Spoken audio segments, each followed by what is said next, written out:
ஆனால் உண்மையாகவே கான்செப்டாக இதுதான் பேன் இண்டியா கான்செப்ட் அப்படின்னு தான் நான் சொல்லுவேன் குடும்பத்தில் இருக்கிறது. ஏன்னா ஒவ்வொரு மிடில் கிளாஸ் எவ்வளோ கஷ்டப்படுறாங்க அப்படிங்கிற ஒரு ஒரு ஒரு ஒரு பாணியை இதில் காமிச்சிருக்க விதம் இருக்கு இல்லையா, இதுதான் வந்து பேன் இண்டியாவோட கான்செப்ட். அது வந்து மொழி வேறையா இது வேறையா வந்து வேற வேற விதமெல்லாம் அவங்க கஷ்டப்படலாம், ஆனால் கஷ்டம் ஒன்று தானே.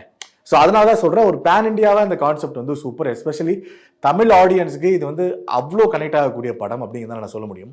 ஸோ மணிகண்டன் ஆப்வியஸாக சொன்ன மாதிரி வந்து யதார்த்தமான ஒரு பெர்ஃபார்மன்ஸை வந்து அழிச்சு அப்படியே என்ன சொல்றது அப்படியே தெளிக்கிற ஒரு மனுஷன். அந்த மாதிரி இந்த படத்தையும் அவரோட யதார்த்த பெர்ஃபார்மன்ஸ் அப்படிங்கிறது மேலோங்கி நின்றுருக்கு, இன்னும் ஒரு மடங்கு மேலோங்கி நின்றுருக்கு. அதுக்கு மிக முக்கியமான காரணம் ரைட்டர் பிரசன்னா பாலச்சந்திரன் அவர் தான். ஏன்னா அவர் தான் வந்து நக்கலைட்ஸ் யாரெல்லாம் ஃபாலோ பண்ணிருக்கீங்களோ அவருக்கு கண்டிப்பாக இவரை தெரிஞ்சிருக்க வாய்ப்புகள் இருக்கு.